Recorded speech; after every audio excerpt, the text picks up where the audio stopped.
They Say What They Can't Radio. Welcome to SoulShare, a conversation focused on love, intimacy, vulnerability, and emotional intelligence. This is a different kind of relationship dialogue for those who want to make the shift from the ego-driven to more intimate, spirit-nurturing partnerships that satisfy. Because that's what Black love is. Black love is powerful. Black love is soulful. Black love is a love that you can feel. Give thanks. Greetings, this is Sesheta Khepra, the Intimacy Junkie, and welcome to SoulShare. Today is a special episode. I'm doing a one-on-one interview with the absolutely amazing and gorgeous Leslie Tanae Marshall. She's the author of If I Knew Then and Mommy, Do You Work Tonight? Please tell us about yourself and these amazing pieces of works. Thank you so much for having me today. And she's beautiful as well. Thank you. So basically, my name is Leslie Tanae Marshall. I am a mother. I am an encourager. Just like to be an inspiration wherever I am. Mm-hmm. I love people. I've never met a stranger. And I just believe it's my job to bring comfort, love, wherever I am. So... Excellent. That's all the principles that we believe in here. So that's great. I must say, the book, I enjoyed the book. I took it on vacation. I was in Florida for a week, took it by the pool, glass of wine, well, a bottle of wine, by the pool every day. And I just read and read and read. And I haven't done that where I just read a book in a week's time, just like that. Haven't had the time. But this, I could not put this book down. It resonated with me so much on all levels. It starts out in East New York, Brooklyn, where I'm from, takes place in the 80s of a coming of age story. Yes. Of a young lady. And that's me. You know what I mean? So I totally related to this book and it resonated with me. Tell us how much of you was in this book? Well, a piece of me is in the book, a piece of you is in the book, a piece of everyone we know is in the book, basically. So it's a good amount of my story, but it's also everyone we know. Everyone we know, everyone I've spoken to, they said, if I can't see myself in chapter 7, I've seen myself in chapter 1. I know my cousin can relate. So it's a bunch of stories. It's your story, it's my story. So it's just something that had been birthing for a while and it finally was time to come out. And you know how it is with childbirth.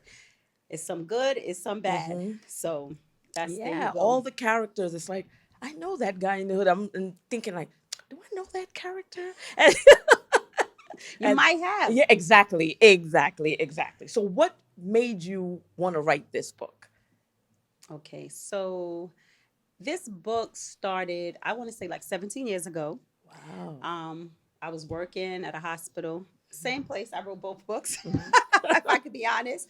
And I worked the late shift, 7 a.m. to 7 p.m. And I'd have a lot of free time after I would do my work. And sometimes at home, sometimes in my car, I'm just sitting around and I started to write. And you know how you have things inside of you and you try to replay it? And my mom always had us keep a journal when we were young. I had a diary. My sister had a diary. I always snuck and read my sister's diary. Shame on me. But we were little. We were 6, 7, So reading and writing always took place in my home. So it was just a place to express myself. And one day I started. It was 5 pages. I went back another night. It was 50 pages. I went back another night. And over the course of time, and, finally the pandemic came. We had a little bit of free time. I said, it's time to get the book out. So it started as a journal.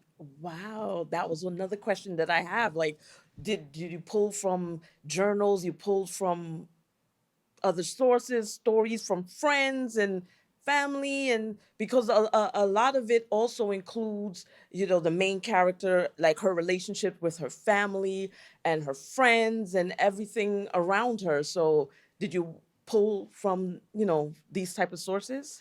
Well, it was more of remembering how different things happen and then taking other people's story and adding to it. So if it wasn't so much me, because, some people say, is everything fictional? Is everything true? It's a mixture. It's a mixture of everything. So how would you describe this book?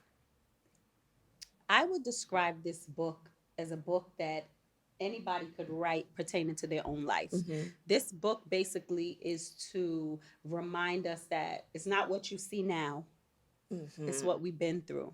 Because, people usually come along like, you look beautiful today. And I say, oh, this sister has it all together. Mm-hmm. But they don't know everything that you've been through to even get it The together. journey. The journey Mm-hmm.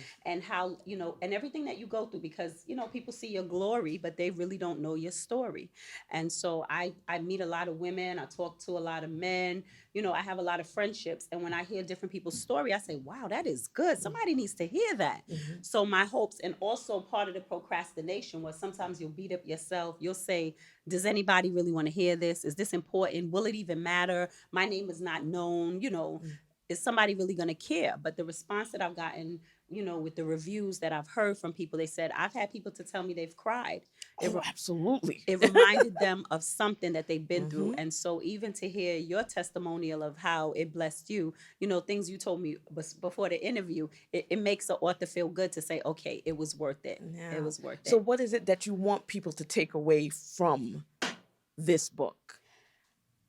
If I knew then, I want people to take away, I don't want them to be embarrassed of anything that they've been through. I don't want them to think they have to hide it. Basically, back in the days, our parents, what did they used to tell us in the house? What happens in the house stays in the house. Mm-hmm. Mm-hmm. And to some limit, I get it. But Mm-hmm. people need to know, and people need to hear some of your story. Everybody doesn't need to hear everything, but they need to hear something, because it might be something that I went through. And if I could share it with you and say to you, sis, this is, you say, oh, wow, you serious? Then it's like what I've been through, it wasn't totally in vain. Right, You understand? right. And I come from a family of storytellers. Like, I don't mean storytellers like lies. Storytellers like we tell stories. My Right. family's from Trinidad. My aunt told stories. My grandma, everybody, they told stories. So I like to tell it with a little Leslie fling to it. Okay. Yeah. Well, you know what?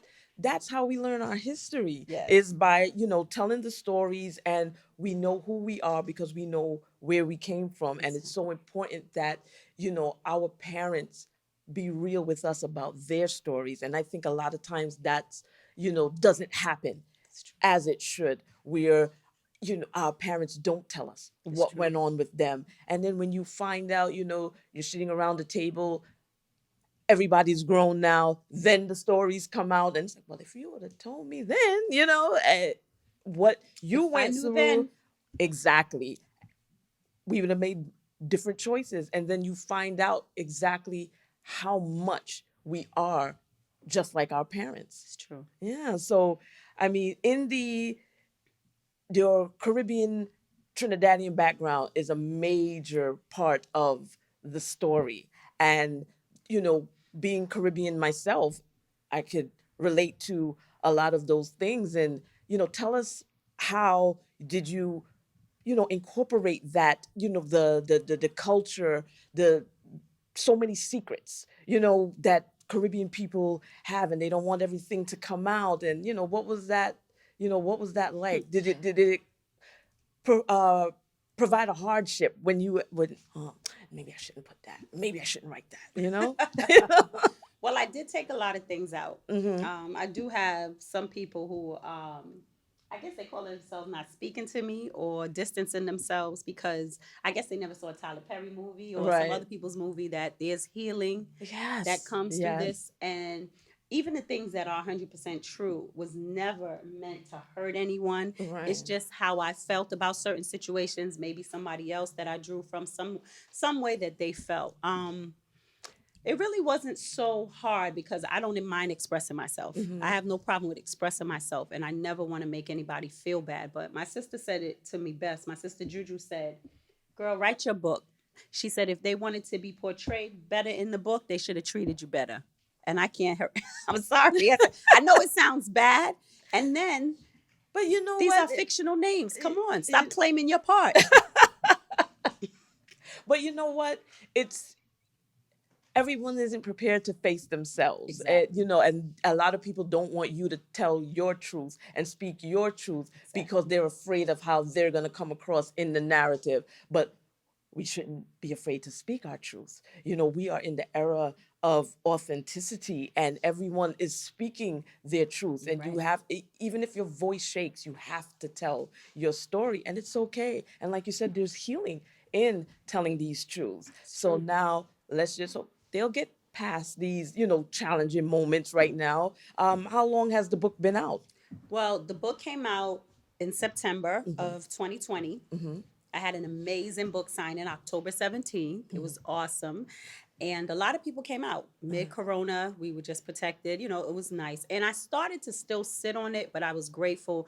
I had a few good friends say, this is a time to pull it out. Right. So, procrastination really bad. Remember, 17 years ago written, but I just kept looking at it. Sometimes I'm sitting in my room, I'm like, you get these doubtful feelings. You'll beat yourself up. You're like, who wants to hear about this? Why is your story important? Wait, so the whole book was completed 17 years ago, and you The whole just book wasn't completed Okay, 17 okay. years ago, but at least 15 or 16 chapters. And it was pulled apart. A lot of things came out. A lot of things came out. I took out a lot of things because I didn't want to, hurt people's feelings and stuff like that. So, you know how that goes.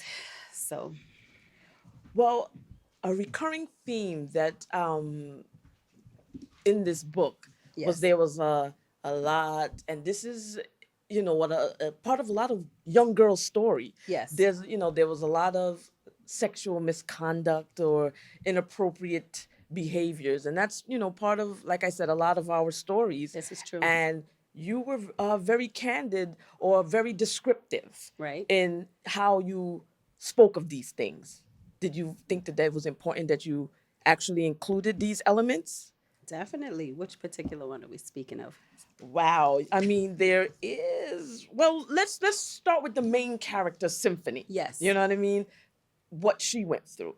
Okay. So, She went through a lot. What would you like to know? What would you like to know? what would you like to share? Well, Symphony, I believe Symphony experienced a lot of what she went through so she could use it to heal others, Right. basically. Right. And I think that if anybody looks, you could be shameful about it. You could be embarrassed about it. It's easy to pretend that certain things never happen, And I did have a young lady tell me that when she read the book, there was some things in her life she never wanted to face. She wanted to just act like it never happened. Yeah. So to hear me talk about it, and I didn't exactly tell her if it was my story or somebody else's story. Right. It's Symphony in this book. It's Symphony's story. Right. But basically, you have to get it out. If you don't get it out, it's going to come out some other way you may not want it to come out. Right. So there's a character, Kenny, Symphony and Kenny. So in that experience, you kind of downplayed it, and it's like you seem very conflicted about how you portray it. Oh, exactly. I know exactly. So they have to get the book to know exactly what we're talking Right. about. So But- I'm trying not to exactly, reveal and I too much. and I appreciate it. They have to get the book, so Yeah. I get it. But I think more what was happening there, it's not so much downplaying, but I like to play. I don't like to say devil's advocate. I don't like to give the devil credit for anything, but I'm trying to play the devil's advocate to look at how what he possibly was thinking, even Right. though he was wrong. And how she took it. Because what Right. happens, and I realize in colleges a lot, there are young girls, they go to the campus, they hang out with these, and I never want to speak against any organization. I don't want to speak against any organization, but everybody with power does not know how to handle power. You understand? Yes, yes, And I do. integrity is something regardless Yes. of what your title is. Integrity, we all know that's what you do when nobody's looking. Right. You understand what I'm right, saying? Right. So again, back to power. We didn't speak about that other chapter yet. But when somebody has power and you're the weaker one in the situation, sometimes people fumble. They stay down. Let me just keep this. Who's going to believe me? Right. Is this going to sound right? You've been over Right. there 100 times. Right. How could this happen to you? You know what? He's cool. He's Mr.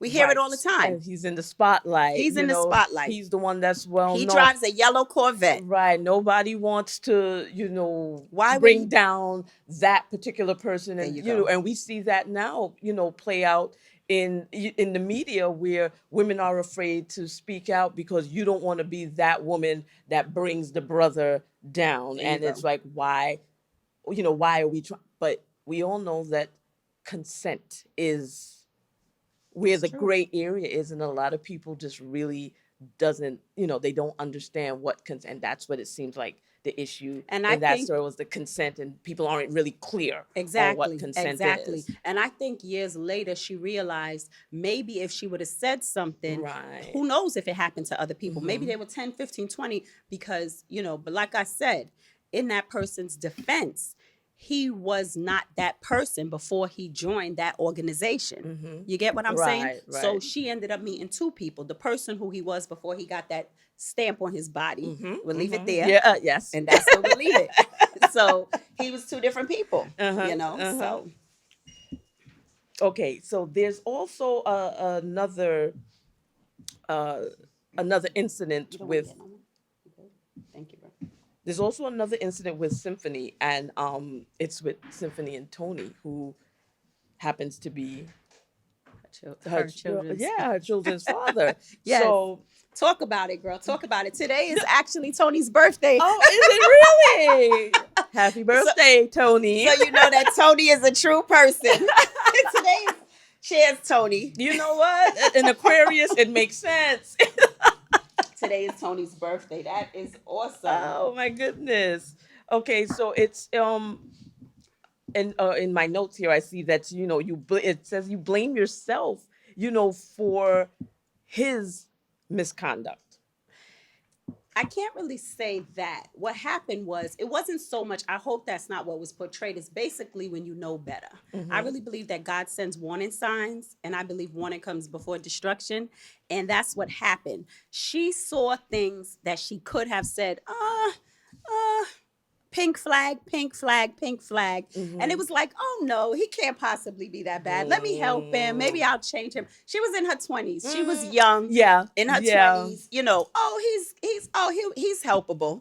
And what struck me about this was, he used coercive tactics, with the use of the alcohol and making sure that you were drunk, bringing down your inhibitions. He used fear tactics, and he was very intimidating throughout the whole entire thing. And, the character Symphony seems like she was aware of it the whole time. So I'm wondering if it's more one of those things where, because women, when we're so young, and there was a age difference between the two characters, 9 years, that we don't stick up for ourselves. And with a lot of women, including myself, it takes a long time for us to get to that point where we stand up for ourselves. It's true. Yeah. So was that, what it was? Well, I think it was a mixture of everything you said. It was also self-esteem where it was not supposed to be. Her self-esteem was not where it was supposed to be, because what she should have done in many occasions, when I look back and I read that chapter, I have to discuss it, is she should have just left. She should have just went. She should have said goodbye. Even after she had her son, she should have still left. Like, there was no reason to stay there. You're trying to help.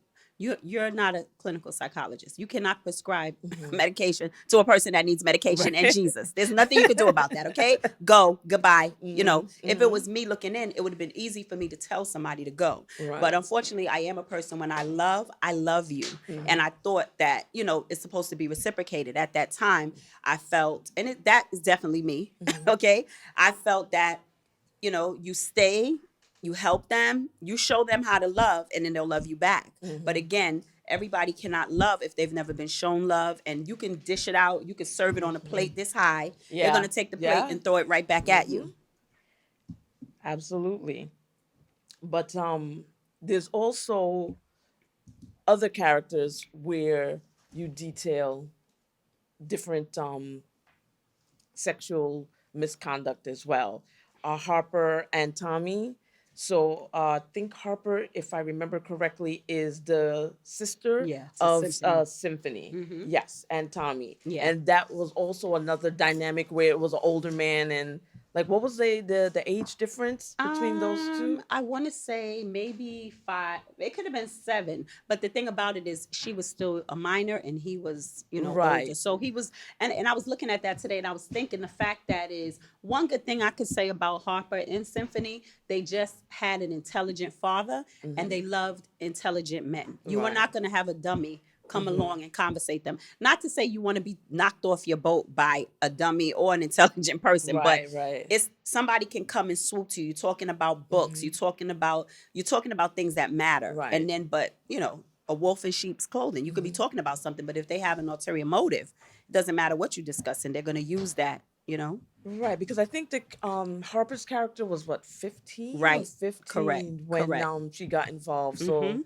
and you said there was a what 6 years, so he was in his 20s by, you know, and in the 80s I had a lot of friends, you know, and that was the dynamic as well. And you see, you in the media now we have with the R. Kelly and all these things happening where these older men are pursuing these underage girls, and We know now why. Right. You know, part of the reasons they do that is because they want to train them. They want to put Yes, a chip in your yes. back and control you. It's all about Exactly. control. Mhm. And then, sad to say, no offense, brother, but you know, so not every man is mature. So they are looking for somebody young, because you're They're not going to go to a young-minded. grown woman with your BS. Right. Because a grown woman is going to check you. She's going to put you in your place. Excuse me, I've already played that game. Have a seat. Go sit down. You understand what I'm saying? Right. Where a little girl is going to be like, oh, so he likes me. Yeah, and then in the book, when Symphony did get to that stage where she started to call Tony on his BS, you can see the narcissism come out, and he did not like being challenged at all. Can I tell you a part that is not even in there? This is exclusive. Okay. Oh, we got the exclusive. Do tell. Do tell. So we're about to go and give a little bit exclusive, if you could call it that, right? Mm-hmm. So basically, he was the type. Sorry, I need you to get this from this side.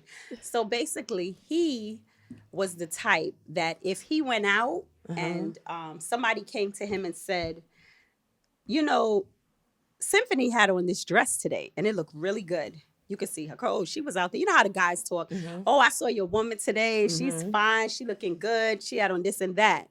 He would come home and say, put it on. I want to see how it looks. I wanted to see how you was out there looking in the streets. Right? Wow. And she was so where she was at the time. And 2 or 3 times she did it. And then one time she said, F this. I'm not doing this crap no more. You want to fight? We just going to damn fight. I'm not doing this crap no more. He was so sick. When you say that word narcissist, I mean, it was, I didn't even know what that word was back then. You understand? I just thought you was a freaking mad psychopath, crazy fool.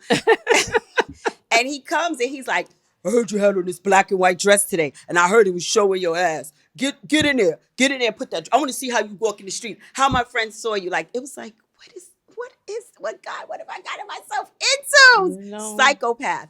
And then I felt like Tina Turner, when she was had enough and she whipped Ike's behind in the back of that limousine. But everybody gets their You breaking had enough. point. He was like, Everyone I gets had to their enough. breaking point. I will kill you in here and go to jail if you come in here with this stupidity. Could you imagine, really? Just think of the steps of a young lady in her house, somebody coming in there and telling you, get in there, I want to see what you got on. How you look today in the street. I want to see what they was looking at. What? And you want to keep the peace. So you go in there, and I remember my sister was graduating from law school. Name was Kimberly, and this is the fact. I'm telling you, this is true. And I went in the room and I changed, like, cause I'm like, I don't want to hear his mouth. Just let me try it on. Let him talk. You get to a point, you're like, let them just get it out, you know. And then the next thing. The last time I said, you know what? We're going to fight. Somebody's dying today. And I'm little. I'm like little tiny. I'm like half of me. I'm like 5'2", and I'm like 120 pounds. And I'm just trying to, and he's, I know that energy. He's 200, he's 6'3", 285 pounds. But when you've just frustration, you're like, I can't, I'm not doing this with you, idiot. Yeah, because you get to that point where you just tired. You don't want to be afraid anymore. You don't want to be intimidated anymore. I mean, I was reading parts of those books and I was just getting tired. And I was just getting, like, when's she going to get to the part where... And that's so funny you said that, because somebody called me, my old acting manager called me the other day, and he said to me, I'm so mad at you. He was the only person to say this, but I liked it because I love feedback. I love constructive criticism. Now, I'm not going to take you telling me how to do it, because you got to write your own book. Right. But He said, you gave him too many chapters. Yeah. But I didn't give him too many chapters, because some people, it takes them a whole 20-something chapters to get out. Yeah. So if I only gave him 4 chapters, that's fine. That's fine. Because I need some sister, I need some brother to know, if you're in a toxic relationship and you're someplace where you don't need to be, you see the warning signs, run like hell. Get the hell out of it. Yeah. You're wasting time you don't get back. People do not change. That old saying, if you love something, let it go. If it's yours, it'll come back to you. If it doesn't, it never was. He was not for me from the beginning. Right. You understand? Right. And I chose to take those ups and downs and bruises, and that goes with it. Fortunately, all things work together for good. So I know that stuff is going to help me to heal somebody else. Yeah. That's it. Yeah.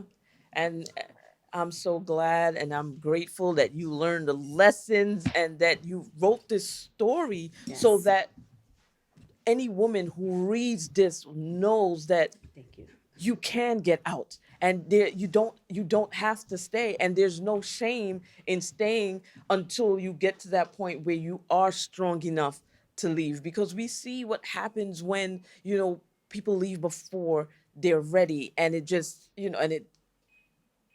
Not only that, look at the elders that we know, and people say, oh, excuse me, they've been married 40, 50 years. Yeah, but how many of it was good years? Yes, how many of it was happy years? Yes. I don't care if you've been married 40 and 50 and he been cheating on you 27 years. He's been beating you 39 of it. Right. That's not a relationship. Right, it's easy to say, I've been with somebody 10 years. I've been with somebody. Where's the quantity? Where's the quality of the relationship? Right. You understand what I'm saying? Yeah. So I don't get impressed anymore, because we know so many people, elderly, they're going to their grave now, because this is the time our elderly, sorry to say, are passing away. But they weren't in happy relationships. They just had longevity. And as you mentioned the elders in the, reading the book, and I was thinking, like, where is the example from the elders in this book? Because a lot of them failed Symphony along the way. And we know elders aren't perfect. Symphony also didn't listen sometimes. Let's get that straight. Symphony did not always listen. So this please is true. don't give Symphony a pass. No. But and it's just like they're going through their own stuff. You know what I mean? So it's sometimes as their kids are growing up, the parents are growing up along at the exact same time. So as I'm reading it, I'm just like, wow, where are all the elders who just, stepped up and just protected you? Because there was a lot of, when she was younger, I guess Symphony, because I have to say, my grandmother, when I met Tony, I hid Tony from my grandmother forever. But until I had no choice, because my grandmother would never, you got another funny story. You getting all these stories? No, go ahead, share the story. Share the story. Mike is laughing. So my grandmother was a real old-fashioned Trinidadian. She wasn't the partying, down on the road type. She was the churchy, old-fashioned Trinidadian, right? My grandmother my grandmother was very hurt, because that part of Symphony was me. Okay, we can just say that now. That part was me. And when my grandmother met him, and she saw him, and he had on a big gold chain, his name going across, really big. He had money back then. And my grandmother, I had to dodge what her. What Granny say? I can imagine what Granny say. Granny walked up to him just as that thing is on your neck, and walked around to the side. I was like, Granny, this is something like, I hid, because I had dated some really nice guys that you would love for a son-in-law, that you would love. I had a lot of friends. The Q. I want to know why. I'm going to tell you. So I had a lot of choices of good guys, but it's like, why do people like the bad guy? I don't know. Yeah, we're going to get the Q. We're going to get the Q. It was exciting. So, my grandmother just walked up and was like, you the one got my granddaughter pregnant? And she grabbed the necklace. And he was shocked, like, okay. But at that moment, even though I had a little while to go with him, it said to me that he doesn't have anybody that stands up to him. You get what I'm saying? Right. He has nobody that says, what are you doing? That is wrong. Like, my daughter, if she did any of the stupidity that I did, she'd get called out on the first time. Mm-hmm. My grandmother would say, like, I could hear him coming down the block because he would play his music way down the block. Yeah. And I would be outside before. The one time I tried that at my grandmother's house, she was like, sit your behind down, let the man ring the damn bell. You know, like, sit your behind, which is true. Right. But it's like, oh, I hear him coming, just let me go out there. Right. No, No. he needs to come in here, be a gentleman, knock on the Right. door, ask for you, let the person that you live with see who he is. You know what I mean? And it's like so many bad habits had already developed. You understand what I'm saying? So the old-fashioned way where we say, oh, mommy is too old-fashioned, granny's too, daddy, these things are they're so important. And our young kids don't know this right now. You know, and it's somebody has to teach us, you know what I mean? So as that's part of the guidance that parents and grandparents are supposed to provide us. Yes. And especially like back in those days, like you said, with the loud cars and everything, where you have the guy driving down, the street in the loud car, and he starts calling you through the window trying to get your attention, there has to be somebody. No, you don't walk over to no car of no random guy just because he's driving X, Y, and Z and he's calling for you. Hey, you, in whatever it is that you're wearing and calling. No, if he wants you, let him park the car, get out, and be a walk gentleman. up and be a gentleman. And he should, and really truly, he should not have even been allowed to come on my block blasting music. But it was to entertainment, And another thing, even though this is a little bit off topic, simple things like we used to walk in the house, give our elders a hug and a kiss. Hey, mommy. Hey, granny. Hey, auntie. Hey, uncle. The kids don't even do that these days. Right. I mean, it's the simple things, but we let it slip. We let it slip. Not us per se, but you know what I mean? It's so many little things that I see now in the youth. I work in the schools. They don't have it. They don't have it because nobody's enforcing it. Right. So now we're going to get back to Q where why you didn't give Q any, why? Q didn't have a backbone. You have to have some type of backbone. I can't. He didn't have a backbone. And I know what you were saying, but what I wanted him to say was, yo, I'm doing what you're not doing. Because if you can't stand up for me in this moment, I don't need you to lay with me in this moment. Right. You understand what I'm saying? And I can't have no softy. I'm dealing with Grizzly Bear Adams. I need you to be Grizzly Bear. I need you to be like, yo. You with him in that moment. Yeah. Here comes Tony just acting a fool. You jump in the driver's seat. Like, were you about to leave me? Is the car running? Because I was like, wait, I drove here. Wait, what's happening here? Yeah, and that is like, And I understand. And guess what? This is better he is. And he's so funny because, is this on? He was asking to marry him last year. He's still the same though, immature. No. So they got to read the book if they want the details. Oh my goodness. This is funny. You're making me laugh, lady. No, but it's true. But I'm like, but Q, like poor Q, like he was such a He good was a guy. nice guy. He was a nice guy. Very nice. Still playing them video games though at 100 years old. Go ahead. Okay. Then I want to bring up, there's another character, Bryce. He seems like he holds some significant place in your life. He's like a brother to me. He's still like a brother to me. His sister's one of my very best friends, Sharon.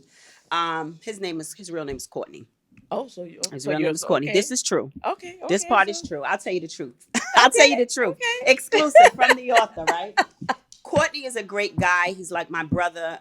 He basically is just like, he was all the girls in the school. Like, say it's 20 of us friends hang out together, he's going to bring everybody something for Valentine. You know what I mean? He's going to come and check on my grandmother, ride a bike in the rain. He's like one of those, like a brother. And I'm still friends with his family to this day. They're Jamaican. They live in West Palm Beach. Oh, that's so and my friendships are important to me. Yeah. So most of these people I still speak to. It's only one person here who probably doesn't speak to me. He inboxes once in a while. My grandmother died. He sent me condolences, which was Cameron. I see you talked about that too. Yeah, because that also stuck out, that there's Symphony has a lot of male friends, and I connected to that part as well too, because I do also have a lot of male friends who I've had throughout the years, and they play a significant part of my life. And that's another aspect of the book that I resonated with, was that along Symphony's journeys, the men held the most significance, and how they shaped her, the lessons that she's learned, everything that she became is through her experiences with the male friends, the men she was involved with, her father, stepfather, and all those different characters. The men held a significance. And do you know I'm still friends with a lot of those guys that was my friend platonically, like my brother. I'm friends with their wives now. You understand? Yeah. And that's why I tell these young ladies, you don't have to sleep with every man that becomes your friend. Right. Because I had the opportunity to date them, each and every one of them, if I wanted to. Right. You understand? But sometimes I did friend zone them like a brother. Sometimes I just learned at a young age. Thank God my father, he did have to talk with me young, and I just knew I didn't want everybody in my body. Right, You know, if I could be right. candid like that. And I love that they're my brother. One of them, his real name is Junior. I just went to his house, his wife, Leatrice. I love them. I went to their house. They're in the book. I went to their house at Christmas. Like, if I messed with you, I can't come and chill with your wife in your house. It's going to be uncomfortable, you know? And so I love it. Another one of my best friends, Tanya, her husband. I met her husband before she met him. He taught me how to drive. You Right. understand? Yeah, So yeah. it's like, I'm thankful. I wasn't perfect, but I'm thank God that I picked and I chose, you know. So And that's what's so amazing about this book, because it's so real, absolutely real. And like I said, it resonated. And as you describe it, it's every girl's story. And especially in Brooklyn, all the references that you made, to the different places in Brooklyn, and, just, it's like I said, it just kept me just captivated, just going through it. And even though you was in different places, you were in Florida, the character, she was in Texas, she was all over the place. hello, Like, somebody. But those shaped me. Yeah, Those shaped me. yeah. You understand? I'm the oldest of 9, because my sister got hit by a car. She died, Lorraine. I'm the oldest. So you have to know that, like, my mom and dad were young when they had me. So they were still growing. They were still learning. They were still knowing. They were married, but they were growing too. So I don't point fingers. My children could turn around and write and tell you everything. They're not going to say I didn't hug them or kiss them, because that was me. They're not going to say I didn't do some great mommy things, but they have things that they're not going to like about me. You understand? We're not perfect. Nobody's perfect, but one thing you do is you discuss it, you get it off your chest, you don't carry it. You know what I'm saying? Right. My mother, I love my mother dearly. We're close, but my mother was 18 when she had me. You understand? Right. A mother at 18 is different than a mother at 24. It's different than a mother at 32. You understand? If I had a child now, there's 1,000 things that I would know. Even though I had a village to help me, it's different. Parents are not the same. That's why the relationship that I have with my mother is not the relationship that my sister she had when I was 18. You understand? Because Juju's her baby. She spoils Juju.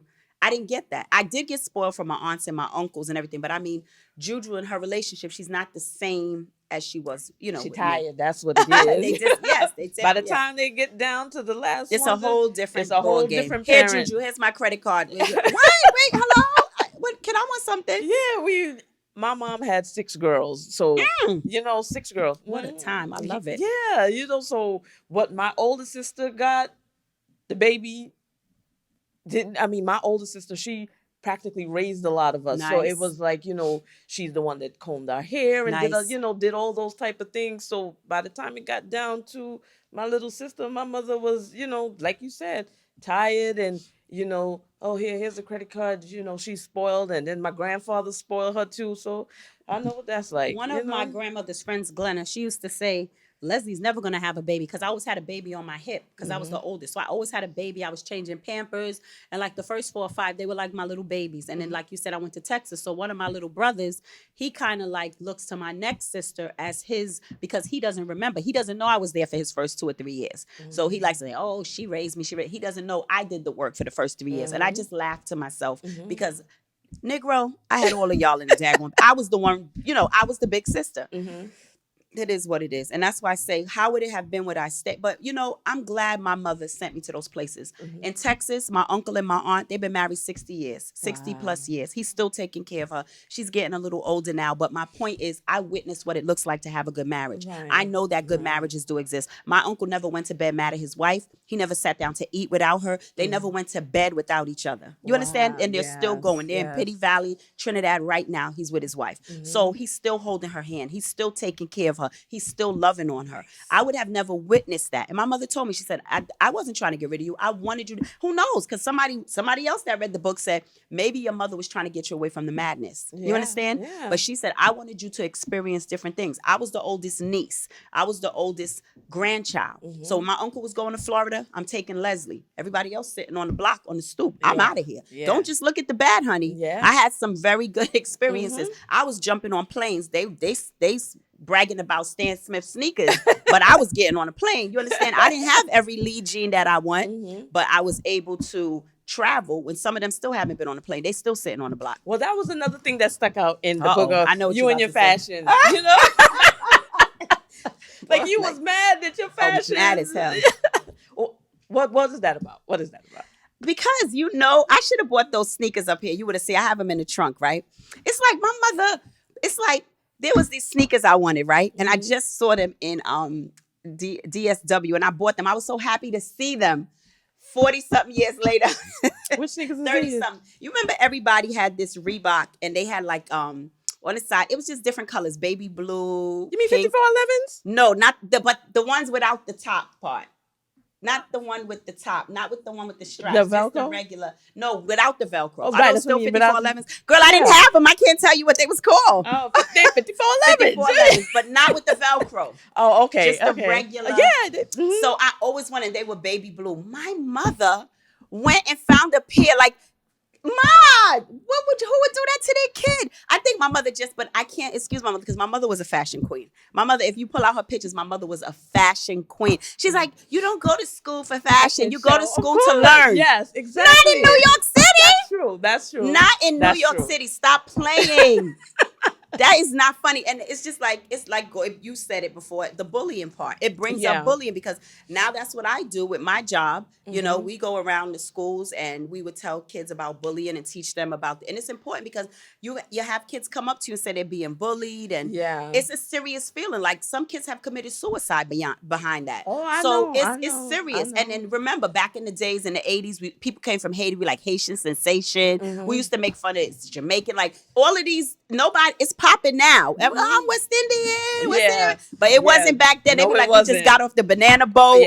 You know, well, I was born here, but still, kids find anything to pick. You could look beautiful. They're going to find something to pick on you. My mother would go. From horribly. So I get it. If it said Reebok, my mother would go and find the one that said in action. I will never forget that. Oh my God. Why would you find a shoe that says in action on the side if I said I wanted the one that said Reebok? It's like, you trying to kill me or something? So that's so funny because as I'm reading it and through the book, I see references like, if you did not grow up in Brooklyn in the 80s, you would not get some of those references. And I was just like, oh my God. I was like, we the same age. I'm reading this, we the same age. We are. We really are. We really are. So, you know, it's crazy. There was a part where you mentioned wearing these sandals. Oh Jesus, with the tube socks. With the tube socks. But Lord have mercy. She was trying to kill me. She was trying to get me killed. She was trying to get me stoned. I failed gym. I'm not going in there to get me. I'm not doing it. Really? Yeah. You know what? But what age was that? This was you like elementary school had to be about elementary. I went to 364 in Starlight City. Oh, my son went to that school. You know, it's a basement school. And I remember we in elementary school we went to Highland Park. Could you imagine? See if you remember these. The Candy's clogs. Yes. Oh, Candy's so cute. clogs. Yes, those are cute. How can you go to Highland Park in Candy's clogs and tube socks? Your feet. Oh my God. Okay. And this is how I went to school. Okay. Candy's clogs. They were cute though. It just wasn't the day for them. Yeah. In elementary school, no, I did not want Candy's clogs in elementary school, tube socks, and we're supposed to be in Highland Park playing. That was not a good day for you. And you know Highland Park got all them hills. And how did you play? I couldn't. You I just couldn't. stood on the side? I would roll down the hill. It wasn't cute. It wasn't Not cute. at It all. wasn't cute at all. No. But like I said, those little parts of You will your never book, forget. yeah, and you reminded me when you in that part of your book. I was like, it took me right back Sorry. to the candy store, the trauma. Okay. And that's what that's what I think it is. We don't know how important it is. We don't know how it is, to a child. You don't know because you say, it's like, you still remember that. And my mother was mad at me. She's like, you didn't even put in the book the time I did try to take you shopping and somebody pickpocketed her. She did. Like a New York thief, tried to pickpocket her. So, Wow. yeah, they did take her money. We got to the register, had all these fancy clothes. She's like, you never tell that story. I'm like, okay, yeah. And she was really shopping too. I have to give it to her. Oh, well, she tried. She did the best she could. There's another part of the book that I found very interesting. That was with with Blake and the apostle. Let's talk about it, honey. Yes. He just got arrested in January. Oh, Last January. Oh, okay, okay. So yes, let's discuss that. I'll definitely talk about it. That's a true story. Okay, Very true. okay. Yes, the apostle was And Can I we say changed his Cole? name. That's not his title, but I changed his name to make it more comfortable for the people involved because he has beautiful children. He has a lot of beauty. I don't put the whole family down just because, So he was the leader of this spiritual organization. Yep. I mean, do you want to use the word cult? It was like a cult. Okay. It was like a cult. And one of the people that he was doing his business with told on him last January. He got arrested. One of the detectives called me too because because my brother was. But one thing I must say, Granny knew. From the first time she walked first in, time Granny knew. my grandmother went, "This man is gay." My grandmother walked in and said, "This man is gay." All that makeup on his face, and we were like, "Granny, come on, it's a new generation." You know what I'm saying? Yeah. So, but I need to understand. ask anything you want to ask. I need to understand, like, how did that come about? The getting involved in. So I have to tell you, I was never with them from the beginning. So if you read the book, you see that there were different churches in different cities. So I belonged to a city outside. So I didn't know this man growing up as a little girl. I met him maybe being 18, 19 years old. You understand? So I love God with all my heart. I'm a strong believer in God, not the church, because the church people will fail you every time. I think another thing, people make a mistake is they don't realize that people are human. I've been that myself. Like, I've been on a missionary trip in Dominica, and I remember they heard some of us arguing just because we were Christians. They would say, "You guys argue?" Yes, we're human beings. You understand? Right. And I myself have been a person to put people with a title up on a pedestal. Right. We forget they are not no little gods. It's only one God, so that I serve. But I'm saying that we have to stop thinking, how could they do this and they go to the church? They just have a title. How could Clinton get caught with a young lady in his position? Because they're human beings. They're not perfect. And we have to stop putting titles on people and expecting them. Every mother's not perfect. Every father, every daughter. You understand what I'm saying? Absolutely. So unfortunately, they mess up the title with their behavior, but then we go back to integrity. But some things I think are spiritual, and I just think he had some type of demonic force riding him because he did a lot of horrible things, and it was just horrible. It was horrible. Do you care to go into anything?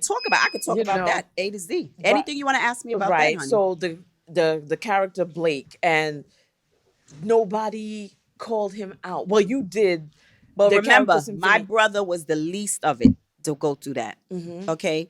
There's people who went through years of it. Years and years and years. That's a whole different. You understand what I'm saying?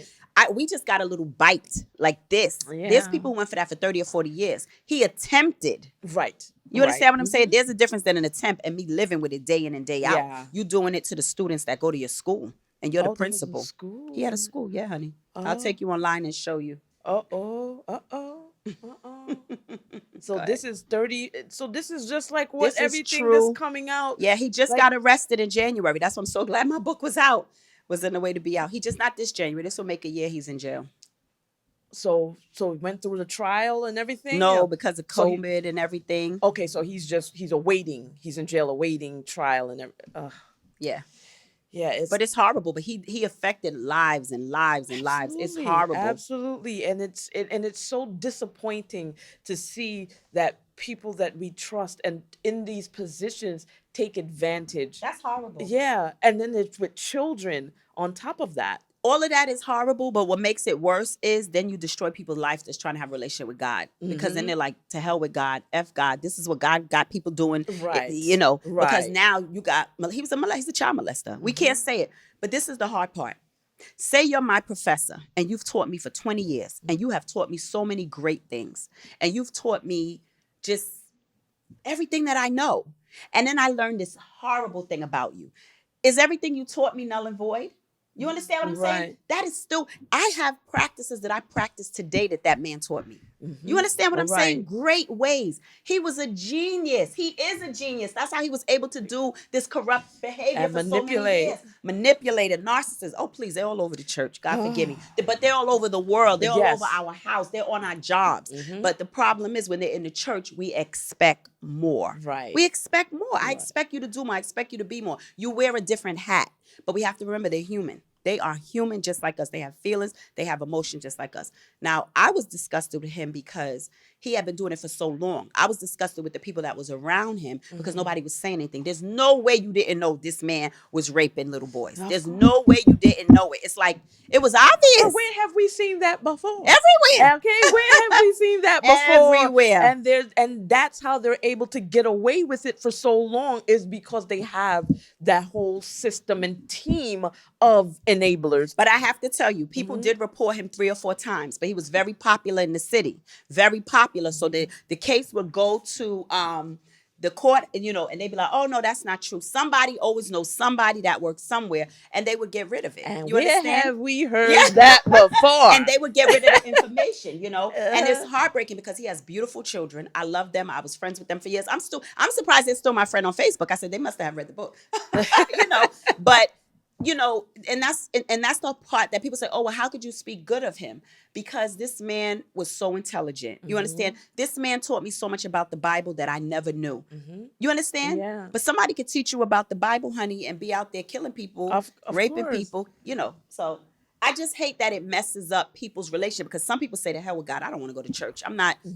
But he is not God. Exactly. He was supposed to be an example of God and bring people to and show them the message Yes, ma'am.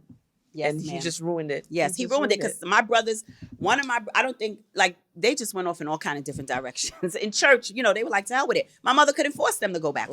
I can't force my son to go back because I'm teaching you one thing and then, but I was glad he got arrested. I hate what he did to his family and I hate what he did to his organization because, again, I told you he's a very brilliant man, very smart, very intelligent, music, just so much stuff had to fall because of this, what he was doing. And it hurt a lot of people. He has to be held accountable. Oh, he's being held accountable now for his actions. Yeah. And that's where we are now with a lot of things. And we're in this Me new too. era of accountability, Yes. authenticity. So everyone is being held accountable for their actions. That's right. And that's why your book is so important because you're speaking your truth and everyone is being held accountable for what they did. And that's where we are now. So it's so amazing. I also have another question. There was the character was Lorraine. Oh, Oh, yes. and Symphony's older sister, Younger. younger She younger was sister. younger. So the loss of Lorraine, how was it like writing that part? Just how did that impact you writing that part? Because it happened when I was 9 and she was 7, she basically, it was, it's just like tragedy. You know what I mean? It softens over the years. You never stop missing a person, but if you replay it, you read it over. Like if I read the chapter and you have to read the chapters over and over, you something different hits you every time. Like I didn't blame myself, but sometimes I say, gosh, I wish I stayed in the store a little longer. But if you went on the journey with me, you see how everything was playing out. I didn't expect her to get hit by a car that day. You understand? Right. I have a mom. I'm going tomorrow to a like a little vigil. With my job, we used to go to hospitals if a child get hit by a car or your child is bullied. We deal with the parents and stuff. And I had to go to Brookdale, and this is real life. And one time I was called, God would have it that I was the person to go to the hospital to help this lady with her son getting killed. I never was able to go in the room when my sister died because my mother didn't let me go to the hospital. I heard that, she got hit by a car, blood was coming, her brain was coming out her nose, sorry to be, but I heard it was just horrible. Mom was like, get her in the house, get in the house. They wouldn't let us see it. So this past year when I had to go to the hospital to help this mother with her child, and I had to help her and hold the baby, even though I was there for that, I was reliving what my mother must have did. And it was very like, because they took her in the room, she see him, he's falling apart. They have to keep him as close together because they don't need her to see all the stuff that's breaking and shifting and moving. So I was crying with this mother, but I also was reliving. I said, oh my God, this is what mommy went through. Like they don't know that, but I'm seeing it like, okay, because they take you in the room, you see your child for a few minutes, they want to hurry up and get you out because things are falling from places and they have to hold it. And this mother wants to hold her child. This is the last time she gets to physically hold her child. So it was just like, no parent should have to go through this. No parent. And my mother always says, she knew, and I guess my family's just too freaking understanding. She's like, she knows that man never intended to kill my sister that day, but it was so many lessons. Like you see how back then we used to cross the street. We crossed that street every day to go to school, but we were responsible. We were, and it, I don't know. And some people say, and I hope she watches this interview that, my cousin was with her. She got a little offended. All I'm saying is I didn't see it. I'm telling you what people said could have happened. We cross the street all the time playing. You be like, girl, go, you go. Yeah. It's like we playing. You don't expect. I no way think that my cousin tried to kill my sister. I don't think that. But she was a little but I didn't Nelly get that. Olsen-ish growing up. So she could have been playing like, girl, go. Like just playing and didn't mean for it to happen. So it could have been me playing with her. I could have got, so I don't know what happened. I don't know if she went to pull her back. My sister could have pulled from her and went. But that sister is a sweet sister. She's nice. She's kind. Like, she wasn't like me. She was Lorraine was very nice, sweet, soft. We were opposite. So the cousin feels like you try to portray her. Somebody's saying that. She'll never say it to me because there's people who don't discuss stuff. And if you have guilt on your chest, and like I always felt, and no offense, her mother should have got her counseling. You know what I'm saying? Yeah. Go get counseling. We all need counseling. Get a therapist. My thing is, you shouldn't have had, we've had a lot of things on our shoulders growing up. You have, she has, Mike, we all have had things. Stop trying to live a perfect life. Right. That could have screwed you up. Being with somebody when I'm not blaming you. All my story is saying that as any story. Go to any accident. Police say, what happened? You're going to get 6 people to tell you 6 different stories. Yeah. And you were a child yourself, so you probably don't even really remember what happened.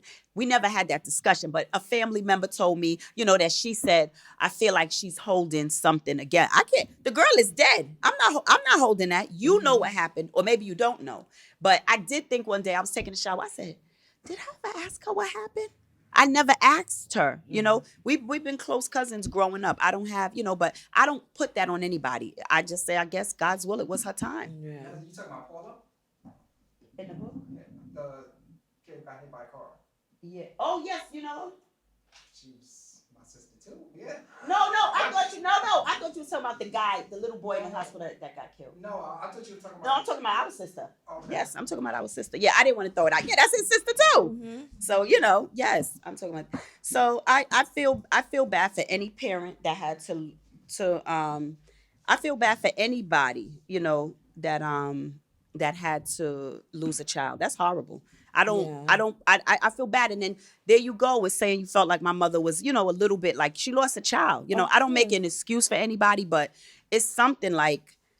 So whatever happened to the driver of the He might have got arrested. I don't even know that part. Okay. I don't know. I know they got a little 5 cents, nothing worth nobody's life, and he may have went to jail for a little. It's the 80s, Yeah. I just remember burying her. It was horrible. I would pee my bed because I was not getting out the bed. I was scared. I thought her ghost was going to come back to see me. It was like the scariest thing. Like, you sleep with somebody in the bed every night and then they're gone, so. Was this book therapeutic for you? Yeah, it was. Right? It still is. It still is. When I go back and somebody asks me, like you asked me about certain parts, and I have to go and read it, I'm like, oh, wow, I never looked at it like that. What's really therapeutic is when you guys come back and give me the testimonials that you give me. Like you. That's why I tell people, because they call me all the time. They're like, girl, this book, I read it in one night. I read it in 3 days. I read it. And I'm like, oh my God, thank you, thank you, thank you. But when I say, did you go on Amazon and leave a review? They're like, oh, I didn't get on the mic yet. I didn't get on the book yet.